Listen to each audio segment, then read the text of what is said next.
Okay, we are going to go over our new MRSA Decolonization protocol with the CHG wipes and the Murperson ointment to the nose, otherwise known as Bactrim.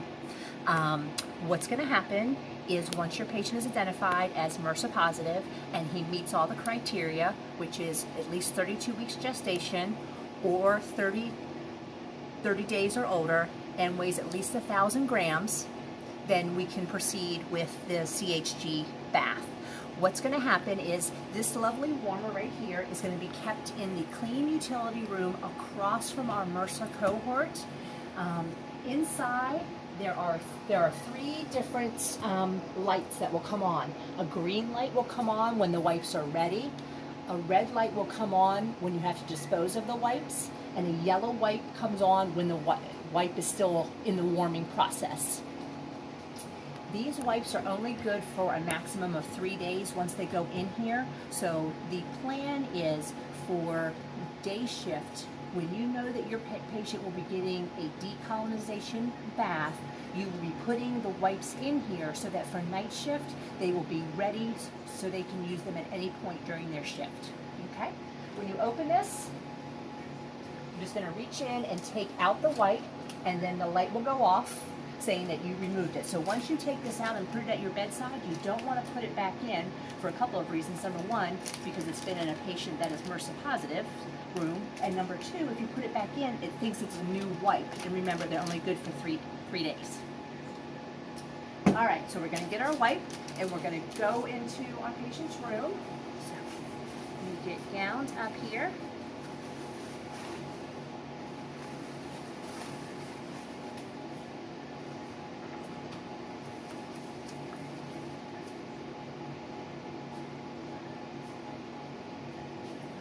Right. Once we are ready to go, we're just going to open the package, and it just tears open easily from the back. Literally just rip it right down the back. Inside there's an absorbent pad that we can just toss, and then there will be 2 wipes, and we are going to use both of these wipes. The first wipe you are going to use from the jawline down to the waistline. The second wipe will be used from the waistline down to his toes. Okay, so we are going to start with the neck area. You do not want to go above the jawline with these because they can be dangerous if they come in contact with the eyes or with the ear canals. So we're going to start with the neck, and remembering the babies that are a little chubby or edematous, you're going to really have to get in those folds. You want to apply a little pressure when you're cleaning. You're going to come down over the arms. Make sure that you get under that armpit really well. Come down the arms and do each individual finger. Then we're going to start on the other side. Same thing, shoulders in that underarm area, down the arm, and each individual finger. As you work your way down the body, if you come across a device, this can go over the device dressing, and then you want to go out 6 inches away from the patient and clean to get rid of any MRSA that is actually on the device. All right, now that we've done the front, we need to do the back. You can just set him up to do the back, or if he's vented, just roll him on his side. Same thing, make sure you get in all those folds, go all the way down his back. Now, we do need to let this dry. If you wipe it off, it becomes inactive. It can take up to a minute to dry. It may feel a little sticky as it dries, but once it dries completely, it will not be sticky anymore. So, we're going to say that this is dry, and we're going to move on to our lower extremities. We're going to get our second wipe. We're going to start with his legs, and again, make sure you get in those folds and creases. We're going to do all the toes. Same thing on the other leg. Now, if he has a messy diaper, clean it the regular way and then use this. But once we get this open, you're going to make sure you get in that big crease right where their tummy hits their their low abdomen, I guess.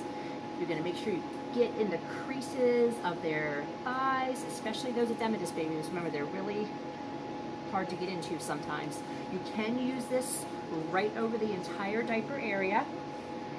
If they have a bad diaper rash, obviously you're not going to want to use these. Just going to continue to clean, and again, we have to let this dry. Now, the other secret to this bath, not only can you not wipe it off or rinse it with any type of water, you can only use compatible lotions with this, and the lotion that we can currently carry is compatible with CHG, and it says so right on the front of the container.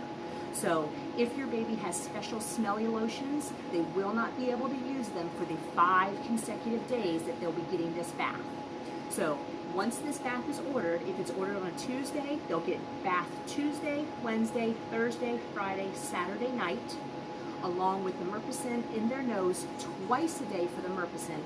You're going to put put some on a Q-tip. It's going to go in their nostril, turn it around, and then just kind of squeeze the nostrils together to make sure you get it in there.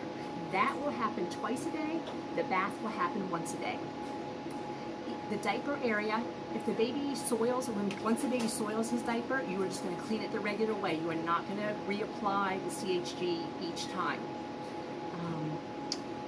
Once the baby has had his 5 consecutive days of decolonization, they will start to send weekly surveillance cultures again. If he has 3 negative surveillance cultures, he can move out of the MRSA cohort.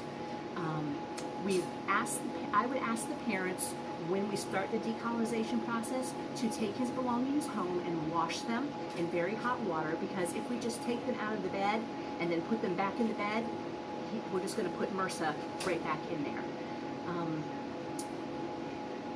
So once he gets out into the regular population of the NICU, he will continue to have his surveillance cultures. If at any time he comes up MRSA positive again, he will be moved back to the MRSA cohort area. And that's how we're going to do it. Wait a minute, where am I? All right, let's start this again. I just took another video.